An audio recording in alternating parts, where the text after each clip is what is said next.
months ago, because we have to keep talking about it, and because the city is still talking about it, and people are still talking about it.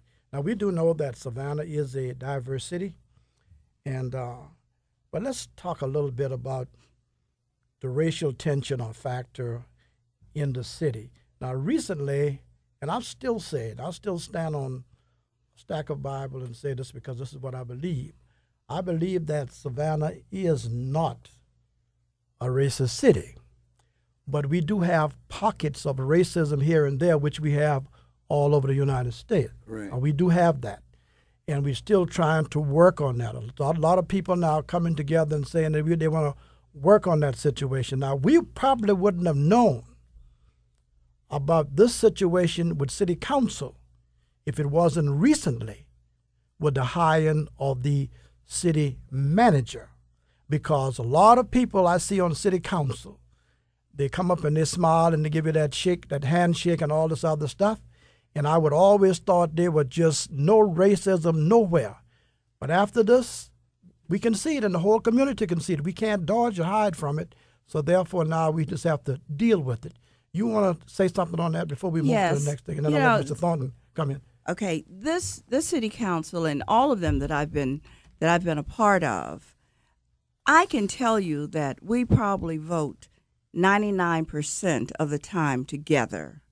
This one issue was a very divisive issue, and sometimes people, if they can't have their way, then they handle things differently. Right. To be honest with you, I think that a lot of this, as far as a city manager, let me say very clearly that our city manager is well qualified. Absolutely. I don't think that Michael Brown would have brought her in here as the assistant city manager had she not been qualified to take over at the helm. That's right.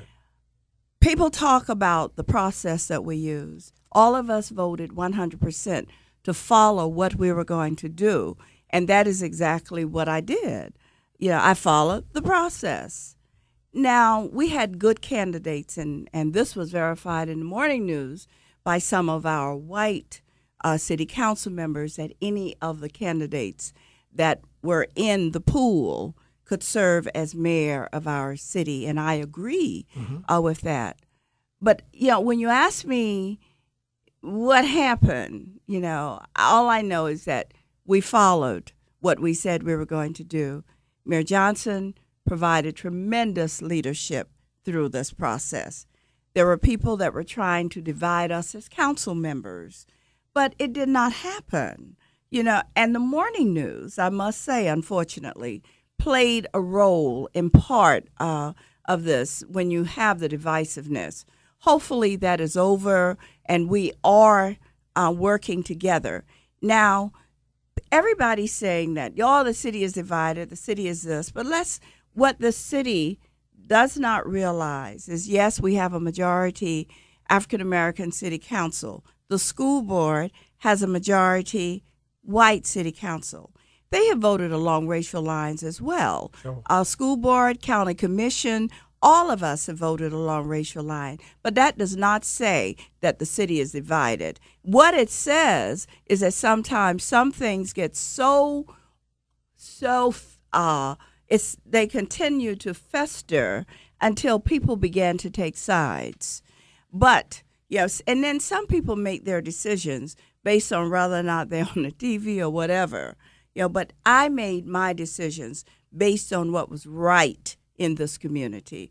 And I voted for the person that I felt could do the job. Law enforcement. I just read the paper, I guess, just the other day, and I see this lady, because she was a police or something in the Garden City area, but it's still in this area. And she was, and it was catchy because you're talking about being a part of the community, partnering with the whole overall community where they can really see you.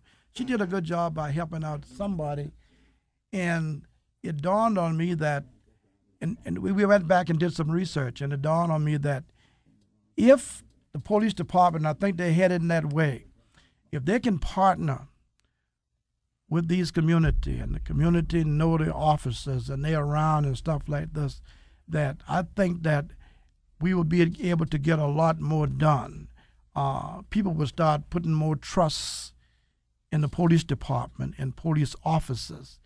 And because right now, it can be things happen within a neighborhood. Look at just what happened a couple of days ago right over in West Savannah. Well, I'm quite sure if people had the right type of relationship, because it's protecting this overall community, somebody would have come forward and say, well, this happened this way, or this person is, and stuff like that, and would have been done give some additional information with some of these things. So I think if we're leading in that direction, it will help a great deal. What you think about that? Well, I mean, I've been a law enforcement officer for the last 17 years. Well, got certified in 1994. I've been a law enforcement instructor now for well over 12 years. I teach at the police academy and still teach police officers. The council before it really embraced the community policing concept. As a matter of fact, if you remember, we got into it with then Chief Flynn because he didn't really embrace it. And we were saying we wanted officers out of the cars. We wanted them off the horses. We wanted them in the communities, getting to know the community. Chief Flynn couldn't get with it, so Chief Flynn is no longer with us. Afterwards, Chief Burko came in and he showed a willingness to embrace this, and he started it.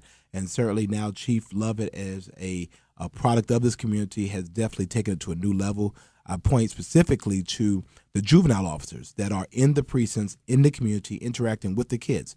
I know from the time I served as a school resource officer, people deal with people they know, even if you're a police officer. So when they know these individuals, and I think that this individual in West Savannah, which is my district, the people will give them up. Because the fact of the matter is, if you shoot a police officer, you'll shoot anybody. That's right. And talking about police officer, because I definitely was a Lovett fan from the offset. Mm-hmm.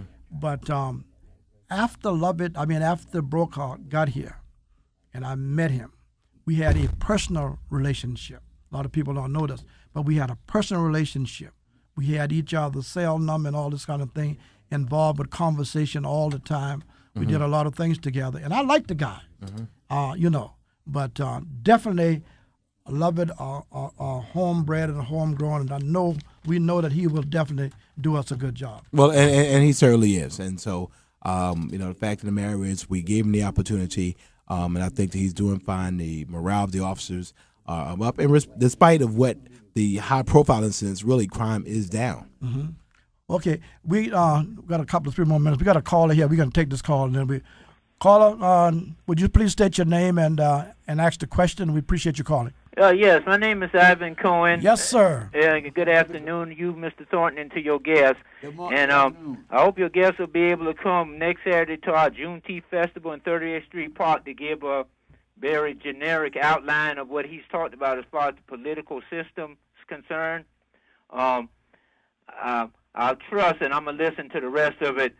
What is his outline? What trail does he intend to blaze now in the event he's reelected? Thank you. Thank you very much. When you said that, you done gone, I guess. When you said it was, what time? I know it's in he's talking about the Juneteenth celebration. As he know, I've been there every year since they've been doing it. So, I mean, I'm going to be there. What, he says 12 noon, or what time he said? I believe so. Okay, but all right. I'm there. Well, whatever 10 time o'clock, it is. y'all, we want to let you know, come out in the 10, the June Fest. Yeah, Saturday. I've been there every year, and I'll be there again. The reality is, the trail that's blazed now are issues now, I think, were issues of class and issues of economics. And I think that we've already blazed that. I promised my constituents when I ran in 2003 that I would be visible. I promised them they would see me when they wanted to see me, and they would see me when they didn't want to see me. I promised them that I would speak out on issues, and even if I adopted a position they did not like, I would be able to articulate the reasons why. Okay. And, I mean, I stand here 8 years later, less hair on my head, but I feel that I've done just that. I've been visible. Some people will say too visible. I've been outspoken. Some people will say too outspoken. And certainly I've paid the price from people who want to attack me for views and positions that I've taken. But I'm still here, and I expect to still be here in January, continuing the work that we've started in the 1st District, making sure that the 1st District is still a phenomenal 1st District, that the 3 poverty districts or 3 census tracts that are in poverty are raised out of poverty, and that's my continuing work.